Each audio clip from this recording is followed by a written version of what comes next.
Welcome to the Hope for the Animals podcast, a project of compassionate living. I'm your host, Hope Bohanec, and today we're joined on the program by my husband, Cogen Bohanec. Cogen's been on a few times over the years. We've talked about animal rescues that we've done together. We've talked about the spiritual aspects of veganism, which is his expertise. But today we're going to do something a little different, actually completely different, and talk about cartoons and Disney and how animals are portrayed in those forms of media, both good and bad, both the good and the bad. So, in this conversation, we talk a lot about animal personhood. We define it a bit in the beginning, but I just want to say that we're not talking about the legal definition of personhood, though that is an interesting aspect, and I mention it in the beginning of the podcast. And when we are talking about animals having legal standing as persons of personhood, what we're talking about is fundamental rights, the right to life, the right to freedom, to bodily autonomy, and even beyond those basic rights, the right to play, to roam freely, to choose your friends, things that are all denied to animals in confinement, animals in animal agriculture and other commodification industries. But what we're talking about today, Cogen and I, in this conversation, is personhood, meaning recognizing animals as individuals, as persons. Some sanctuaries are now referring to their residents as people. Bringing non-human animals into our circle of concern, into our circle of care and compassion, and seeing them as the individual people that they are. So that's what we mean by animal personhood. So, in this conversation, Cogen and I get into the evolution of children's storytelling, how it's becoming more and more sympathetic to animals as our culture evolves to be more empathetic to our non human friends. And then we get into some common themes or tropes that you see in these films, like people that hunt or hurt animals as the villains, how chickens and birds are often seen as even lower in value than the other talking animals, and also what we call the sinister child. So we'll be talking all about that. So, just a reminder about who Cogen is. Cogen has his master's in Buddhism, his PhD in Hindu Dharma and ethics, and he is a professor at Arihanta Institute, a Jain research institution. He is starting actually a South Asian language program there now, teaching Sanskrit, Gujarati, Argamagadi, and more Indian languages. Okay, let's get into our conversation, kind of a light and fun one for the holidays. Hope you enjoy.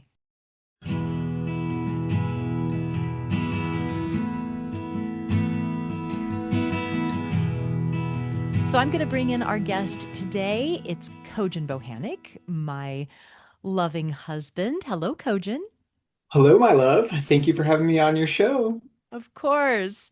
I'm so glad we're getting to do another one. I always love when you are on, and our whole life is kind of like a podcast, I think, 'cause you and I, we love to discuss and go in depth on a lot of amazing stuff. And this is a subject that we talk about a lot, and I'm kind of gonna out us a little bit for something that, I mean, I don't know. I don't know why I'd be embarrassed, but we watch a lot of kids' cartoons and like children's programming. We love Disney cartoons. We love Pixar. We love the Muppets. And I mean, I don't think it's necessarily only for kids, especially nowadays. They are, definitely being more sophisticated and hoping that the parents will enjoy too. But we don't have children. We're the big kids. And we like to watch this stuff. So we have this kind of ongoing conversation about how it relates to the world and specifically and importantly for our world, animals and the depiction of animals in all of these movies. And it's really kind of amazing what you and I have unpacked. And I don't know, let me just ask, are you kind of like embarrassed that we watch kids' movies? I don't know. Why do I feel like I should be embarrassed? I know why you feel like you should be embarrassed because I'm actually not embarrassed and I mention it pretty often. But to me, kids movies are like they're like the last place where positive messaging and conveying values is still like important in theater and in entertainment. That seems to be really lost. I mean, like we also have recently watched Little House on the Prairie, and I'm just so surprised by how positive the messaging is and how they're able to create very compelling dramas without ever a gun, without ever violence, without a murder, without, crime, without, it's just like Yeah. the drama of life has enough in it. So children's movies are really one of the few places that I think kind of reflect actual useful values in developing and cultivating ourselves as people. Yeah, And yeah. I know why you feel embarrassed because I will often mention my love of Disney movies, or my favorite movie is Brother Bear or Kung Fu Panda, and I'm usually met with surprise Yeah. by Yeah. people, particularly if I mention it in an academic setting or in a more formal setting, which I tend to do. It's often met with surprise, and so that's kind of a little embarrassing because it makes you a little reflective. And then I kind of ask myself, well, why are you watching this stuff? Like. Yeah.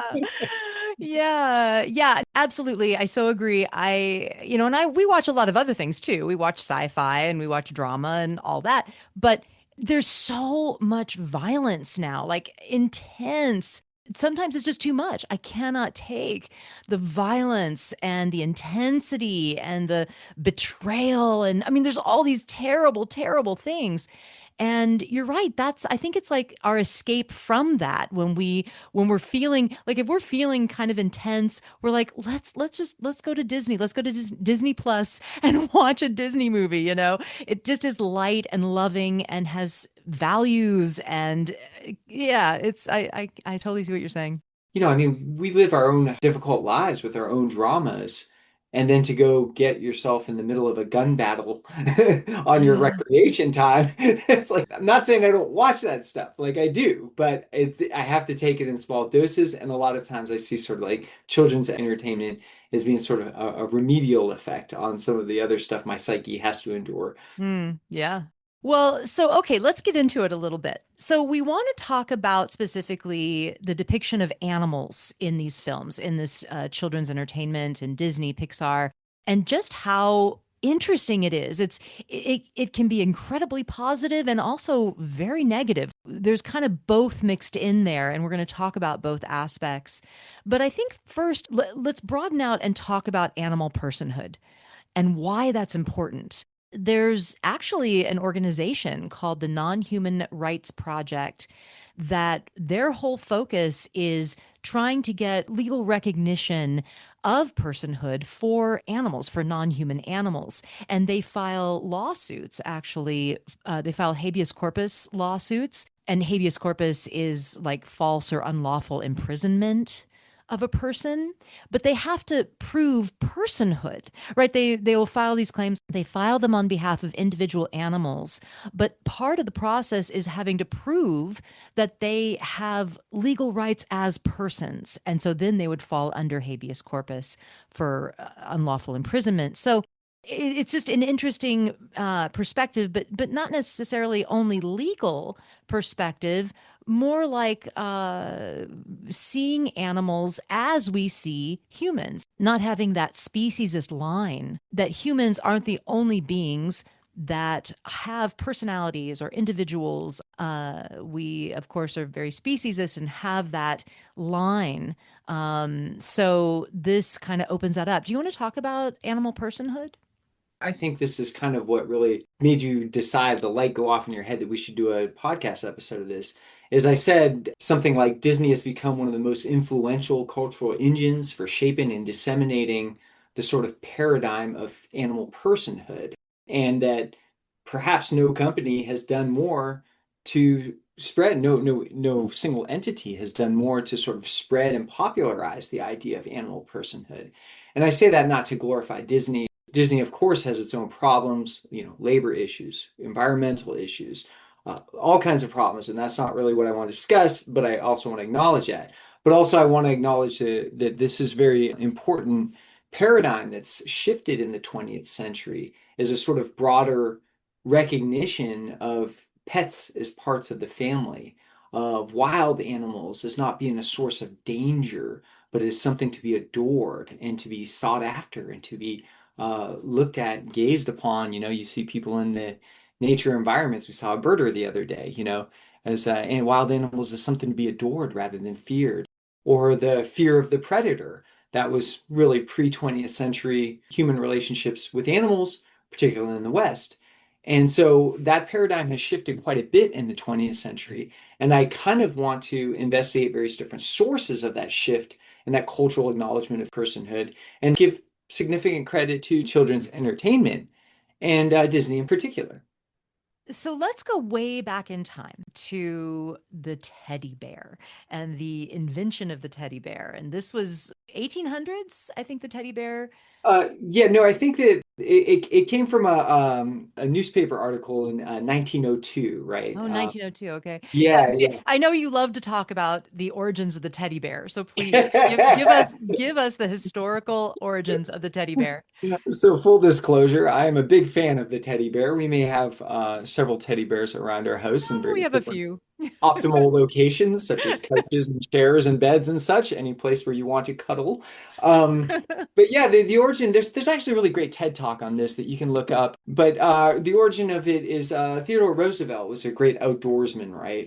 He liked to hunt a lot. He was invited to go hunt a black bear, and they finally cornered this bear. And the bear looked really exhausted and tired and pathetic. And actually, Roosevelt, who again was an avid hunter, sort of refuses to shoot the bear. And this kind of makes it into a newspaper. And a cartoon is drawn of this incident where the bear had previously been thought of as this ferocious beast to be scared of. But in this case, this is probably one of the very first popular, widely disseminated images of the bear as being small and pathetic and kind of sad, almost like a baby kind of like creature that looked very vulnerable and innocent. And the public just absolutely loved this depiction and loved the bear. It got us to connect with the bear is an object of affection, much like we would a child, right? Like that sort of love and affection, that cuteness that we all feel right now, we take it for granted, but that may not have always been there. I think my relatives in northern Canada in the earlier part of the 20th century probably did not see bears as very cute. But then this kind of took off, and these toy makers in Brooklyn caught a hold of this, and they started making it. Teddy is in Teddy Roosevelt's bear. It just completely exploded in popularity. But there's also something in parallel time happening in Germany as well too, which Germany is famous for its romanticism, right? This sort of philosophical defense for a more emotional approach to life. This shifts the narrative on how we look at animals, wild animals in particular, as being a friend or an object of comfort, or for children, a sleeping companion.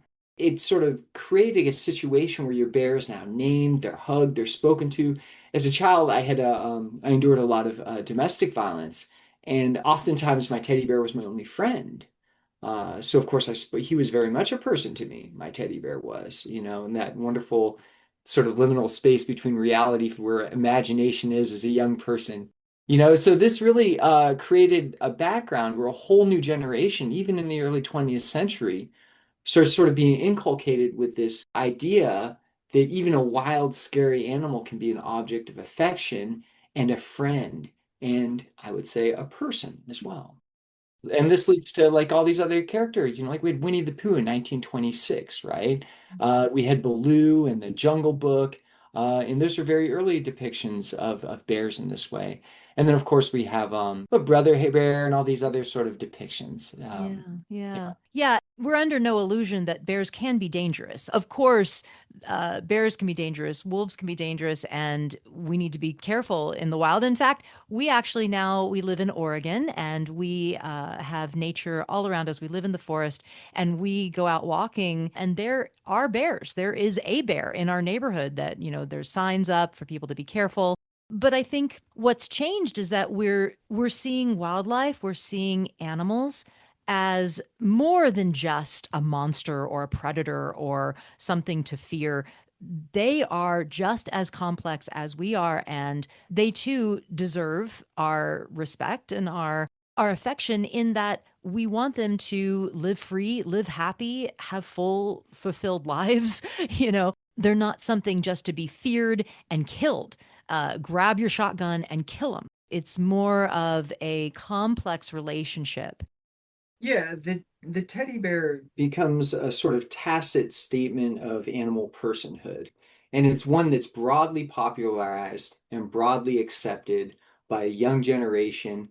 It's acculturated by parents buying the toys for those generations, and it sets up sort of a template, a sort of paradigm that allows for things like Bambi and Dumbo, The Fox and the Hound. All of these movies are really following this sort of tacit sort of acknowledgement of the personhood of animals that was really introduced en masse for the first time with the teddy bear. And this is super important because this acknowledgement of animal personhood then carries a moral implication with it in terms of how we should treat animals and who animals are and who are people. This allows for a much closer relationship with the family pet, for example, domesticated animals. And if animals are persons, as we learn through children's entertainment and through our own teddy bears, then it becomes morally questionable to own them or to use them as an instrument for our own needs, to combine them, to breed them, to sell them, to trade them, and then, of course, to kill them and exploit them for our food products. I think we can draw a straight line between the teddy bear and veganism. Nice.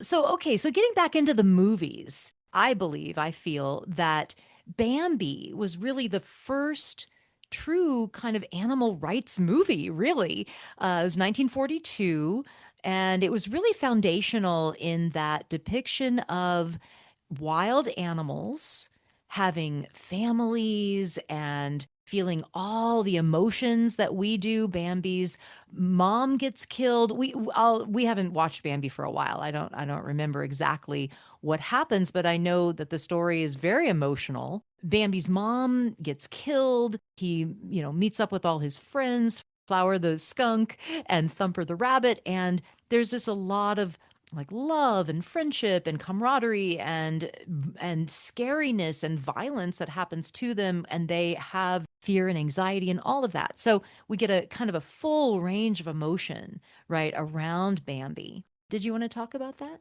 Yeah, I mean, Bambi is kind of the result of an earlier trajectory of animation of animals, right? That again sort of dovetails with the teddy bear paradigm. But this goes back to like Mickey Mouse, and we recently did watch some older Mickey Mouse films, and we were kind of a little surprised by how disturbing some of them Yeah, they're very like weird. on the one hand, Mickey Mouse is kind of like a person, right? He talks, he does things, he acts like a person, he wears clothes, But on the other hand, he's kind of like mischievous and chaotic, very slapstick. And I feel like more often than not, we're supposed to be laughing at Mickey Mouse more than sympathizing with him. In the earlier depictions, 1920s to 1940s, that of course will really shift.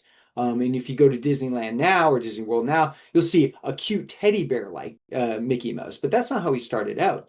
But then we see this sort of movement towards a more sympathetic rendering, like Pluto. Like I think Pluto is like he's cute, he's kind of goofy, like Goofy, and it's as if Disney learned to respond to the market, and it saw that that was a compelling idea. That this idea of making these weird animals that we're gonna like laugh at, like Donald Duck and early Mickey Mouse, they became less and less popular. And the animal that we want to sympathize with, it somehow spoke to something deep within children from the mouth of babes, something that we tend to forget or condition out of ourselves as we grow. No child wants to take a hatchet and slaughter a chicken for dinner. Actually, they're much more likely to want to pick up and play with the chicken and make friends with. And Disney, the market economics of it started to sort of realize that. And we start seeing this sort of shift towards empathy rather than laughing at, but sympathizing with. And this is where I think Bambi really comes onto the scene, as you mentioned. He's sort of like, as you said, like just this first really strong depiction of animal personhood in such a real way. Bambi teaches us that deers have families and that love matters and that hunting is violence. This horrible opening where his mother is killed by a hunter, you know? And actually, this starts a different pattern that we see with children's entertainment in Disney in particular, the dehumanizing of certain classes of humans in favor of the statement of personhood on the part of animals. And so the hunters, often they're faceless, you know, or if you see them, they have like a very sort of two-dimensional sort of feature. They won't have the color and the light in their eyes the way the animal is that we're sympathizing with. And so we can really see Bambi as being this sort of very important for a lot of people watching Bambi's their first experience of animal grief. And it may be the cinematic birth of the animal rights movement in that Yeah, sense. yeah, yeah. And also that hunting is violence. Hunting is unnecessary violence. It definitely depicted hunting in a bad light, right? So it was kind of our first anti-hunting introduction. And then there's this trope that kind of continues throughout this history of children's cartoons and entertainment, that the hunters or the trappers or anyone that's kind of after an animal to hurt them or kill them, they kind of become either the bumbling idiot, or they're stupid, or they're very arrogant, like they have the worst qualities of our society. Examples are like Gaston from Beauty and the Beast. He was the, all full of himself and very selfish hunter. We rewatched Princess and the Frog recently, and there's these trappers that is in the swamp. They're in the swamp, and there's trappers trying to trap the frogs to eat them. And they're depicted as just these kind of bumbling idiots, not intelligent people. And this all kind of started with Bambi and the hunting there. Yeah, yeah, and to go a little bit earlier than Gaston in Beauty and the Beast, really in The Fox and the Hound, I think is a really, this is Oh yeah, yeah, 1981, 1981, yeah. very, very, very early film. We see that this relationship between the fox, his name was Todd, I believe, and Copper the Hound. They were playmates. They loved each other. They had this tender, affectionate, very personal relationship. But then Copper is trained to be a hunting dog, and he's put in this horrible situation where his friend is now his prey. And this is sort of like hunting becomes like this sort of mechanism of moral corruption here, because the innocence and the purity of childhood is now transformed into this enmity, this sort of like lethal sort of impulse to have to kill one's own friend. So this is really a very, very powerful, powerful moral judgment against hunting, you know, where And that. yeah, and also indoctrination, just as we go through as children to eating animals. Like you love animals, but you have to kill and eat them, right? Yeah, right, So right. it's that also that evolution, the same kind of thing. Yeah, yeah. I mean, we can get into more deeper vegan themes like Chicken Run, which is just a vegan movie, but it does really start with this earlier sort of depiction of hunting, you know, and then like this loss of innocence that Copper has when he becomes a hunter, right? It's really just kind of a heartbreaking story. And the hunter himself is sort of depicted as an aggressor, as really entitled, just using animals for his own pleasure and just killing. It's sadistic, you know, sort of Yeah, reckless yeah. and violence and all that. And another early moral character that I can think of with hunting is kind of the opposite. Rather than this kind of sadistic, wicked, scary one, it's like Elmer Fudd, right? Because isn't that like the whole thing with Elmer Fudd is he's Oh like yeah. hunt the wabbit, you know, Yeah. and he's just a complete bumbling, you know, buffoon. Yeah. And so this sort of buffoonery that the hunter sort of starts Yeah. to emulate there, is to represent there, you know. Yeah, yeah. Any bad quality that you can think of, that a person could express, they seem to put those qualities onto hunters and trappers and anyone who's after an animal. Another one that's interesting is Cruella.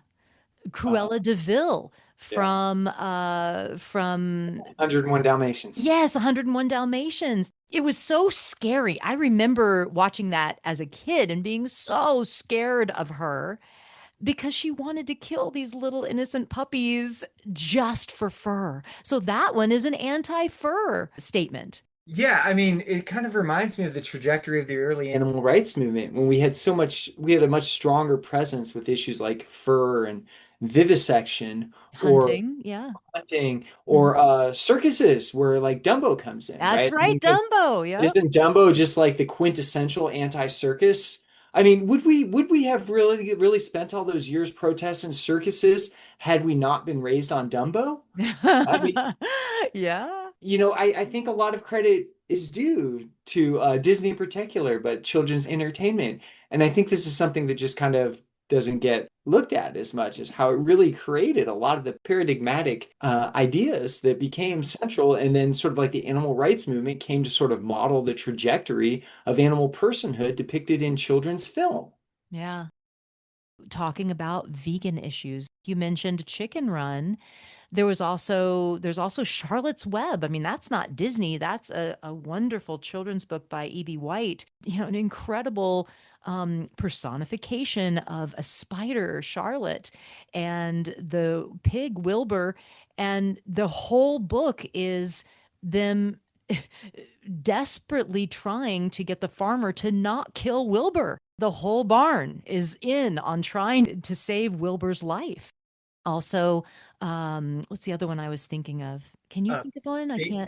Babe. Babe, of course, Babe is Babe. so profound that James Cronwell went vegan on the set, and he has since been an active vegan activist. Right. That's how profound the messaging is on that. But Yeah. there's also like just to kind of move back earlier into the trajectory, how it was sort of like all the different issues, the fur with Cruella de Vil, the hunting, but also I would point out the class issue as well too gets taken up in The Lady and the Tramp in particular. So there's all these secondary issues that piggyback on the central theme of animal personhood. And then of course it starts getting more into the dietary, like you said, Chicken Run, Babe, Charlotte's Web, where we're pretty much basically vegan education. Now, of course, the other one is animals into entertainment. First, we had Dumbo, but then another very profound one is Finding Nemo, Yeah. Yeah. which we actually watched recently. Yeah. Now, the Finding Nemo one has the line, "Fish are friends, not food," which is the dictum of the sharks who are trying to stop themselves from eating fish. And the audience knows why. You don't have to tell them why because we've seen the fish. They're cute, they have personalities, they're nice, they're our friends. We don't want them to get hurt. We're first introduced to the shark and we're terrified. And it doesn't need to be explained to us why you shouldn't eat fish. Fish are friends, not food. It's the thesis of Finding Nemo. Yeah. It's the Yeah. thesis of the very movie. But then it's almost as if there's some discomfort with that, with Finding Dory, where they start to try to create human engineered environments that are depicted in a way that are more morally neutral or more positive, but also with that sort of discomfort as well, Right. too. Well, for people that haven't seen the movies, we're talking about an aquarium. They get into conservation and aquariums and Well, Finding Dory. But let's go back to Finding Nemo because I think there's a lot there. Let's start there. There's so much in Finding Nemo that I think is just so amazing. Sometimes I look at these films and I'm like, I can't believe it wasn't vegans that made these films, Really? People that actually ate animals and don't think like I do made these films. It's amazing to me. But there were so many things in Finding Nemo that I loved. You mentioned the sharks, and the sharks actually had like an Alcoholics Anonymous kind of group where they were meeting. And one of the sharks said, I'm a nice shark, right? They're trying to be more nonviolent. And their whole theme was fish are friends, not food. It's just so beautiful. I loved that. Then there are numerous parts where they kind of were showing that the fish were intelligent, like when Nemo gets put in a tank at the dentist's office, and so he's in this tank with these fish at the dentist's office, and oh, how he got there. The dentist thought he was rescuing Nemo, right? So this is again a depiction of humans as kind of the villain. He took Nemo out of the sea, put him in this tank. And those fish, they were so bored, in there that they were studying the dentistry, and they were, no, they were like, oh, did he use this kind of drill? Oh no, he used that, So they're really understanding dentistry, right? So that shows their intelligence. And then One of the fish, one of the ones he was in the tank with, said said something like, "Fish aren't meant to be in a box. It does things to you." So it's really showing that, yeah, they're bored, they face such monotony in these tanks and where they should be in the open ocean, and it was just really, really amazing. Finding Nemo had so much in there. Yeah, and we also see a really important trope there that has very, very early antecedents as well. And this is what we've called the sinister child trope, right? This is where the child is like overexcited, they're violent, and they're oblivious to the feelings of the animal. The animal becomes an instrument for their entertainment and for their play, and the child becomes very scary, right? So the child in this case, his name was Darla, and she was called a fish killer. And they even used like the psycho music to sort of, the Right? music from the movie Psycho is like Yeah. how horrific she was from the, yeah, yeah. Yeah. And then we saw that theme repeated in the sort of tide pool and with the children in Finding Nemo 2, where the kids' arms are just plunging into the tide pool, and they were made like depth charges from like a war movie where the submarines are being attacked, and Right, the right. fish And are what that is, so terrified. people know, it's the touch pool. They have these things in aquariums where there's fish and starfish and other animals, so shallow that children can go and reach down and grab them, right? But they were showing it from the fish's perspective. Yeah. Yeah. Yeah. And then we also saw that in The Secret of NIMH, which I mean, again, this is like anti-vivisection, right? I don't think we've mentioned this, but we have roots in anti-vivisection in 1982 with The Secret of NIMH, where these rats have been experimented on, and because of that, they got like superpowers. But there's this really sort of negative portrayal around the science and the vivisection there. But again, we saw that sinister child trope there, where the boy catches Mrs. Frisbee in the jar, The and little the boy's mouse. face, yeah, yeah, Little he's mouse, Mrs. Bisbee. Yeah. yeah, the mouse, the little mouse, Mrs. Frisbee in the jar, and he's terrifying. He's like he's really, he's got this scary face. And then I grew up watching Tiny Toons where there was this little girl named Almira, and she would pick up the animals and she would smash them, and the animals were terrified of her, Oh you yeah, know. was it? Oh, didn't she like kind of hug him so When they tight that squeeze them and kiss them, yeah, yeah, yeah, yeah. yeah. And they would just be terrified. And they would have like an entire episode of like the animals running from the child. We have Yeah, this. yeah. So I guess what is this? What is this all about? And I think really what it is it's telling children to be more sensitive in their relationship with animals. Yeah. Yeah. Like your impulse is to instrumentalize them, to use them as a tool for your own enjoyment and pleasure. But that's given a sort of moral valiance by the way these sinister children are depicted. The children who are watching this recognize that type of behavior as bully behavior, is the kind of thing that if they encountered in a playground would be unsafe behavior that they wouldn't want to be around. And they see it being directed to animals. And so they sympathize with the animals as being victims of bully. But in the process, they're taught about animal personhood and not to instrumentalize animals for human use. Yeah, learning who the true monsters are. And that's bullies and children that are cruel.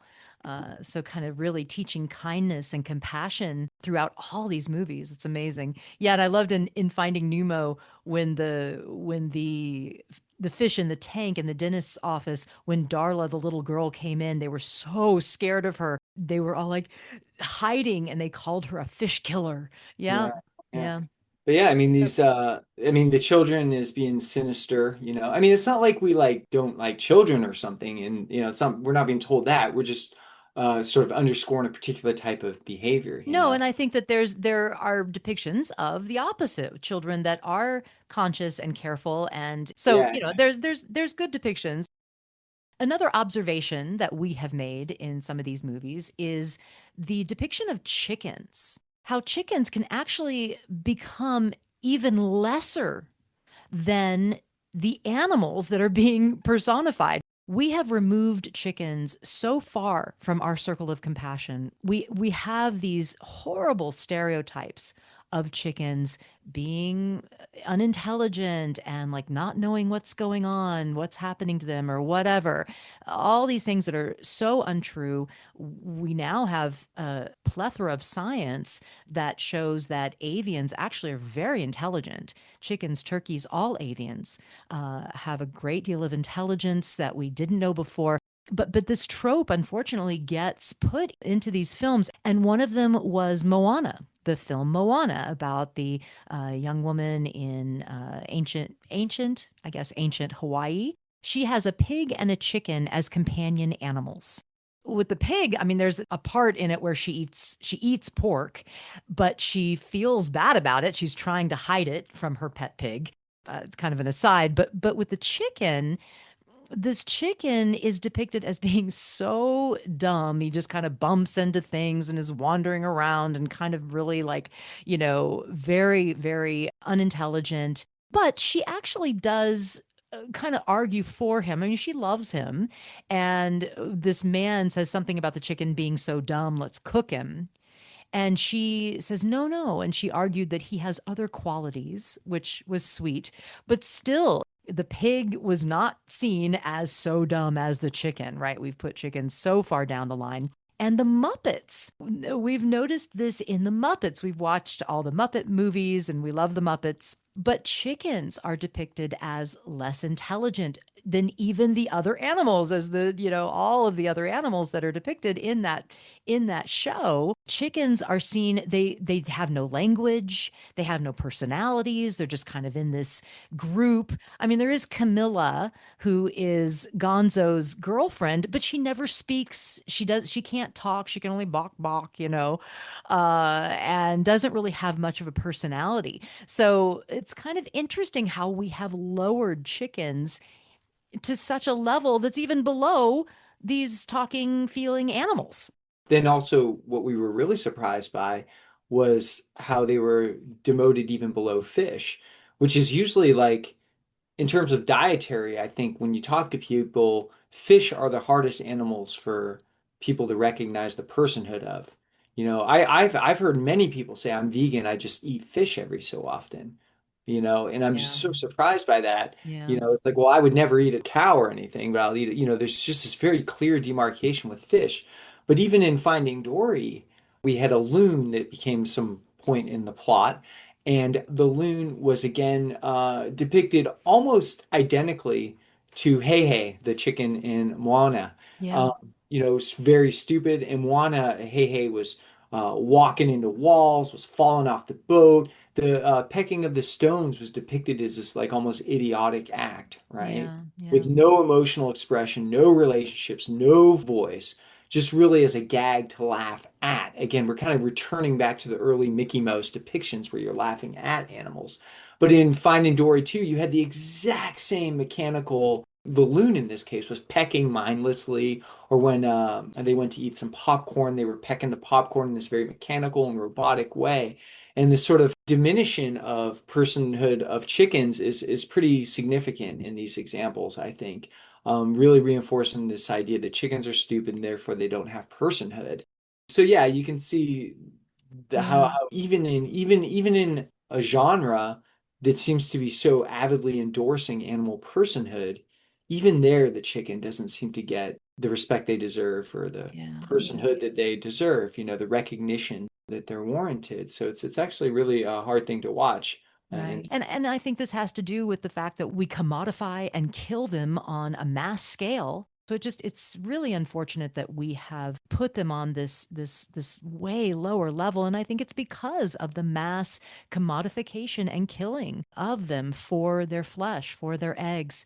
And so it helps us to not have that cognitive dissonance, not have that guilt, right, around doing this mass killing to this species, to kind of believe that that species is dumb and doesn't know what's going on. It's not true. It's not the case. One more thing on the chickens that's interesting to note is that the ride at Disney World, the Pirates of the Caribbean ride, they've replaced. So there was this depiction of women being sold when the pirates have come in and they capture all the women, and the women were tied up, had their arms, their wrists tied in ropes, and they were being sold off in an auction. That was like one of the scenes in the Pirates of the Caribbean. They have changed that now. They updated that scene. They got rid of that auctioning of the women. Now there's a female pirate actually in that area. So you see the first female pirate there. But what they replaced it with was selling chickens. So now they've stolen all the chickens from the townspeople and are auctioning off the chickens for money. And it just shows, how we're moving in the right direction on issues. We really are, but we're still so speciesist as a society. I think that's a good segue into another dimension of this. At the risk of being uncritical, I think it's worth noting that sometimes these depictions of animal personhood can uphold carnism. So, for example, you'll see this often with the Muppets, this discomfort with eating meat.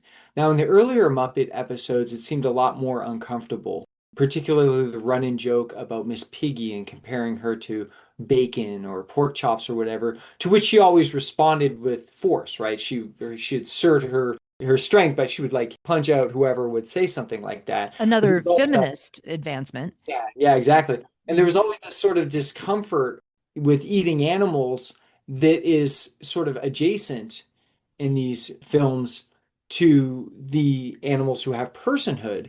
But yet the personhood of the animals stops short of preventing the consumption of animals. There's like the Swedish chef, for example, who he's dehumanized, right? He has no eyes, he has no voice, he's kind of dehumanized, Hmm. whereas the chickens are often smarter than him. Right. And so you can kind of see that. But then there's other places where, like you said, the depiction of the chicken is sort of being dehumanized. And I say dehumanized because, I think seeing the humanity in animals is worthy phrasing. I think it's good to phrase it that way. But the dehumanizing of the animals almost seems to somehow uphold the paradigms of oppression and domination and killing of animals, the same way that in Moana she eats the pork and they're eating pork at the same time. So it's almost like the tacit message, which can happen when these two elements are held side by side, is that you can at the same time love animals for their personalities and them being part of the family, etc., but also be perfectly comfortable with eating them. And so you can see elements of this. What is the new movie in Disney where the boy lived in the fishing village? Oh, Luca. Luca. Luca, we actually stopped watching that Yeah, one. yeah, because We were so upset. Yeah. very violent treatment of animals to the point where a man is cutting them with a meat cleaver. Well, it was all Origin, fish, and I think maybe that's why they felt it was okay. yeah, I think the thesis of this has its origin in The Lion King, actually, because how many times are we talking about veganism to people and they say the circle of life? So Yeah. actually, at the same time, you have a perfect example of animal personhood being portrayed in a very strong way in The Lion King, but at the same time, simultaneous comfort with death and dying and killing. And I can't help but think every time Carnes says circle of life to me that they got that idea from The Lion King. Mm. So there's this sort of almost hypocrisy that's implicit in this, where it's like we are trying to recognize animal personhood, but at the same time become comfortable with exploiting and killing and eating animals. And that's kind of like a really dangerous thing that I can see happening out of this depiction of personhood is it becomes almost a legitimating tool for the exploitation of animals as well. Yeah. Yeah.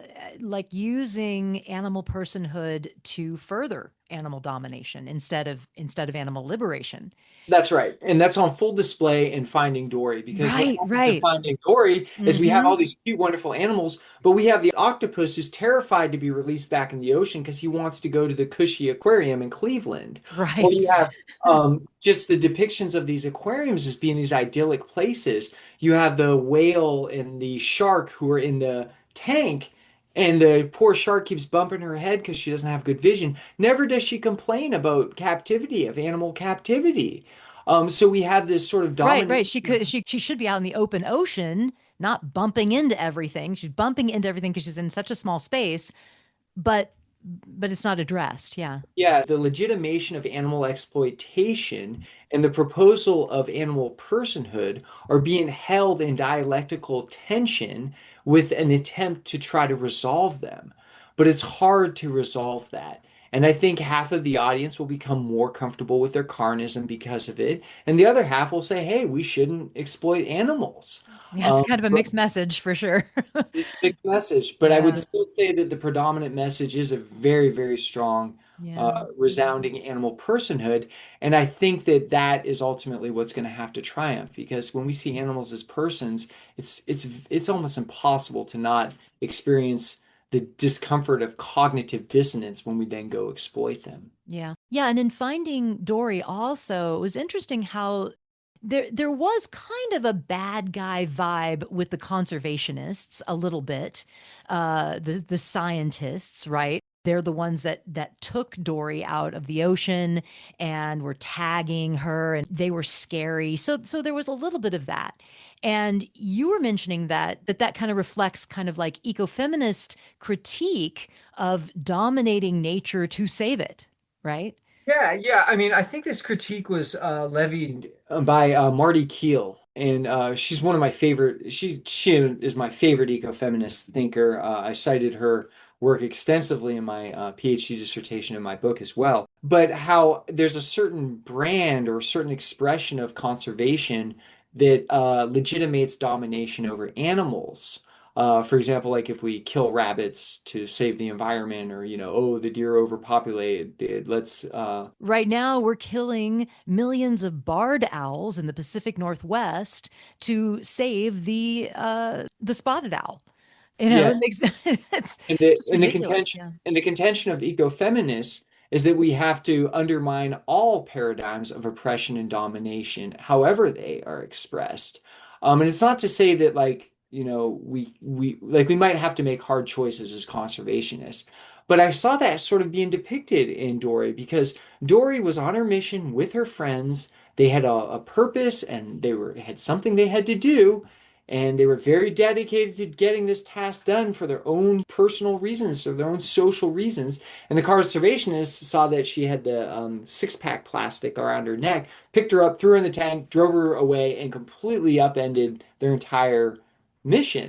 And it's funny because this became a metaphor for you and I. We were not thinking about this, but we were on a walk recently, and there was a worm who was the fastest moving worm I've ever seen in my life. We have these huge worms, and he was just moving across the pavement at a very fast rate. And you were thinking, wow, if he keeps going this way, he's going to be in the middle of the road and then he could get killed. Should I pick him up and move him back in the dirt? And my argument was like, yeah, maybe if he looked like he was struggling and flailing, but this is a worm who's got a mission. He's got his agency is being expressed. He knows I would hate to interrupt that. You put him back in the dirt and he's like, oh, great. Now I have to start all over. It's hard to know at what point in our efforts to conserve we don't become a domineering force and reinforce paradigms of domination as well. And I think there was an uneasy relationship with the conservation that was happening. That was really the Monterey Bay Aquarium and Finding Dory. So I thought that was an interesting sort of ancillary theme in there. Yeah, yeah, that worm was on a mission. That was amazing to see. He was running. I mean, if a worm could run, that worm was running. Yeah, he was worm running. He was definitely He was worm running. worm running. It was He was amazing. he was hauling. Yeah. Yeah. I think though that this is another kind of darker side to all this that we're kind of exploring. These kids see these cute animals, they see talking animals, they relate to them, they love them. So it makes them want to go to these theme parks, right? Where there's live animals, and Disney certainly has that. They've got their animal kingdom, they've got an aquarium at Epcot. I mean, they have that, and they're all over, unfortunately, these places that we have confined animals in the name of conservation. A lot of the times they're rescuing and rehabilitating these animals while they're making millions and millions of dollars on people to come and see them in these very confined spaces. So it's definitely it's a frustrating part. Yeah. It was hard not to be left with the impression that Finding Nemo 1 went too far for the Disney corporate execs and that Mm, illegitimated any exploitation of fish. And yeah. so Finding Dory was an attempt by the execs to rectify that and to Yes. actually have an endorsement for the Disney aquariums. So we have Dumbo delegitimating animals in entertainment, right? But then we have Finding Dory as being an attempt to sort of re-legitimate the exploitation of animals for entertainment in aquariums, which of course is a strong part of Disney parks. So that's again how animal personhood becomes also a way of co-opting what would otherwise be an animal rights theme in service of carnism, the same way that we see terms like factory farm being co-opted by the animal agriculture to be used in service of animal exploitation to sell animal products. So we see this pattern where you see these very important successes in animal rights coming forward, like let's not harm animals. Okay, so we'll sell you humane meat, right?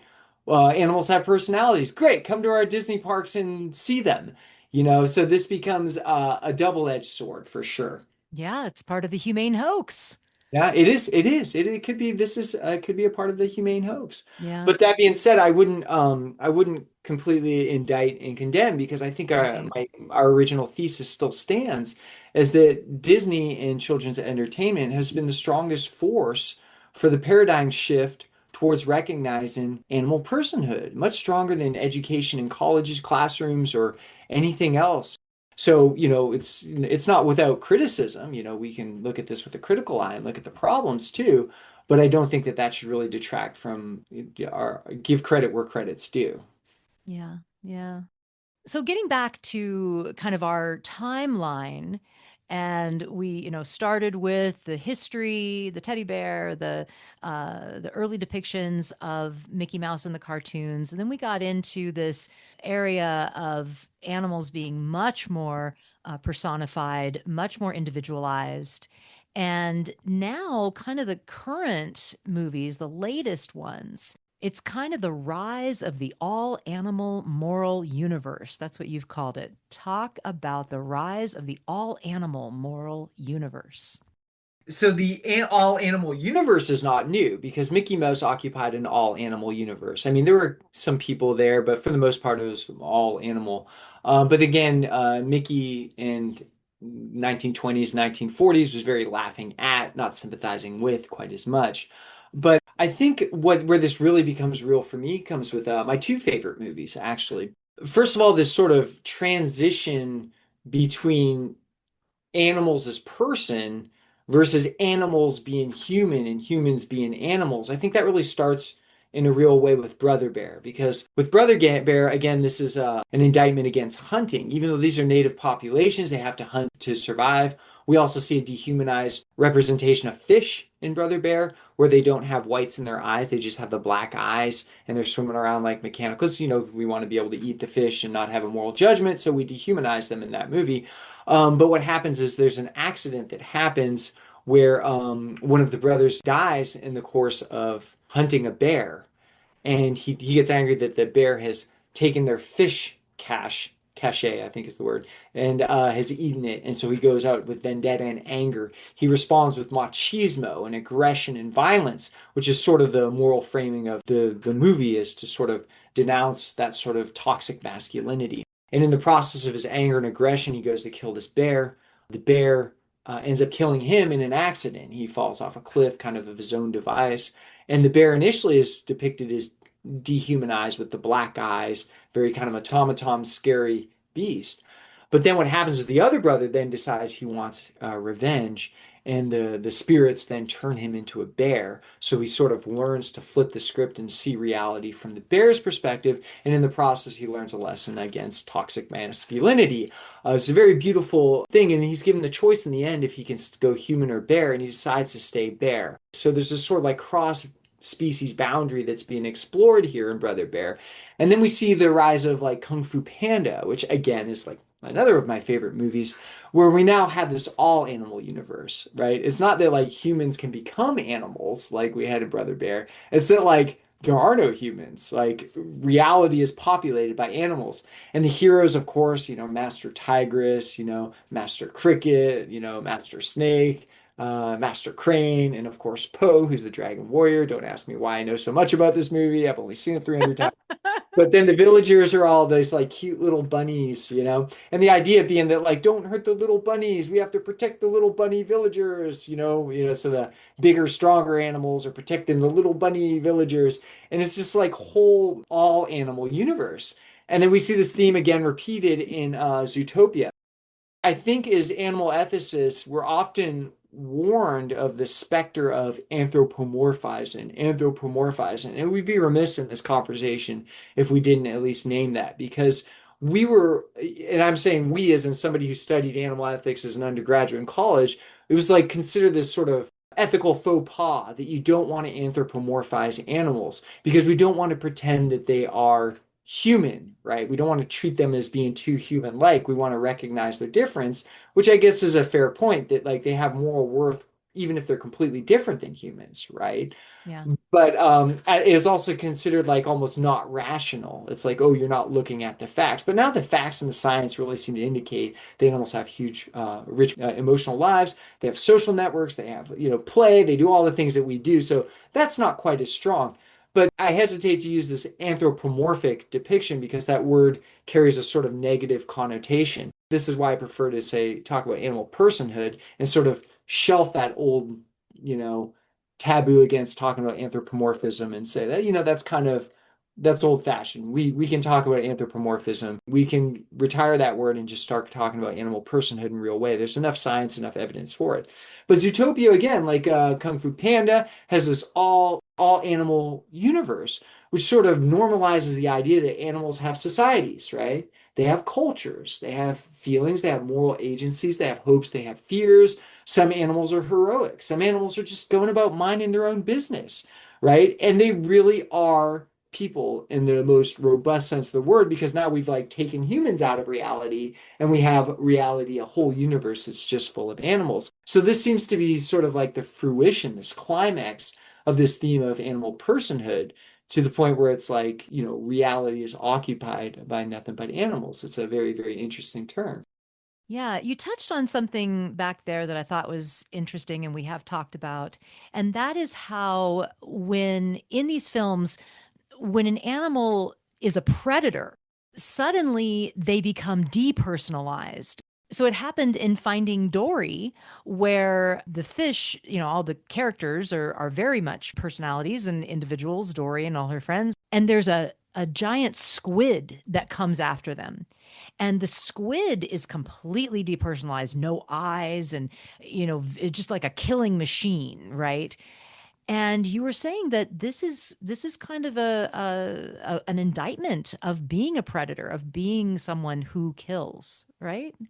Yeah, yeah. I mean, that's exactly what happens. I mean, we see this with Bruce the shark, right? There's a very specific style of drawing that you can pay attention to that tells us who is worthy of our sympathy and our empathy and who is Yeah. not, right? Yeah. And in the Sinister Child starts to sort of cross that line with humans, or you'll see like the headless, faceless humans of the farmer driving the tractor or something like this, where they're kind of like you'll see their arms and their legs, but not their head. And then animals, when we don't want them to be person, will draw their eyes completely blacked out so they look more like an automaton. I mentioned the fish in Brother Bear are depicted that way. But we see this happen with Bruce the shark is that he turns into predation. He becomes this, and suddenly his depiction is different. We saw this with the barracuda in Finding Nemo as well too. There's like the wolves in Beauty and the Beast who are depicted in a very similar way. When they start attacking, they become like these snarling demons and faceless. And hyenas in Lion King. I mean, there's so many different examples of even the bear and Fox and the Hound, of where these animals, once they become predators, they become depicted in a way that's a little bit more mechanical and less worthy of our sympathy and our empathy. And it's because, I mean, obviously we see them now as the antagonist, and we don't want to have too much sympathy for the antagonist. We want to have clear moral lines. But there is still a sort of implicit morality in there is that we don't want to emulate and sympathize with the aggressor, the one who's committing the act of violence, be it the human hunters, who we've already discussed, definitely carry a negative value judgment. But then the animals themselves are sort of deprived of their personhood when they become aggressors and violent as well, too. So this is kind of an interesting thing that happens. But then the same kind of animals, like a shark, can suddenly be full of personality and life when they're peaceful, when they don't want to commit violence and kill other animals. And it's like, I mean, it's hard to impose, and I'm not suggesting we should impose a moral judgment on predators. Tigers don't have a choice. Sharks don't have a choice. Well, I guess in Finding Nemo they did. I guess they just ate seaweed or whatever. But like, we're not going to have like a moral judgment against animals that like, I mean, I love bears as much as I love deer, like you don't have to have a moral judgment against animals that don't have choices. But we still see a moral statement in the sense that we're sort of presented with which qualities are we going to determine as virtuous that we're going to emulate, and which qualities are we going to see as problematic that we're not going to emulate? And the second the animal turns into a predator, we're instantly told we do not want to emulate that aggressive, violent behavior.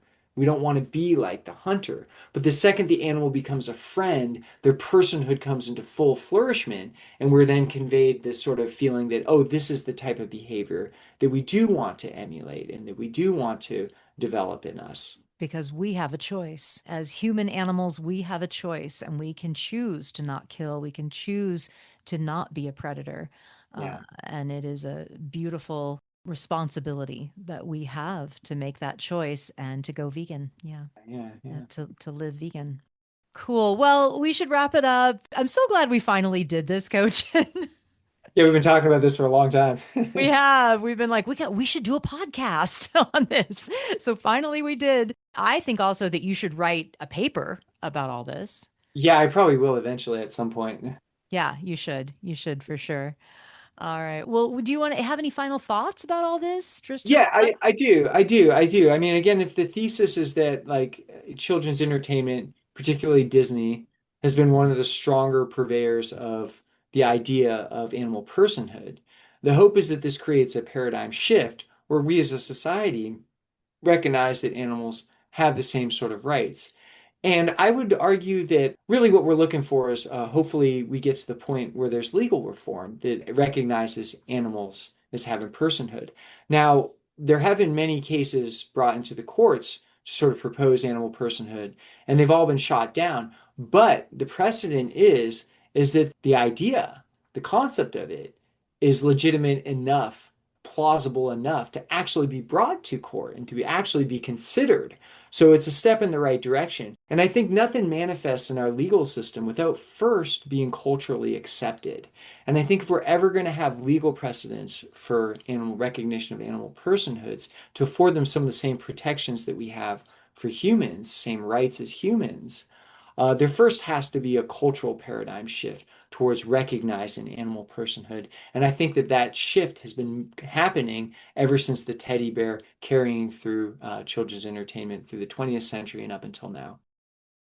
Cool. Cool, cool. Well, Kojin, thank you so much for sharing all this today. Thank you for our life. I'm so grateful to be able to have these depthful, just really intelligent and interesting conversations with you all the time. I'm very lucky that we get to have these conversations.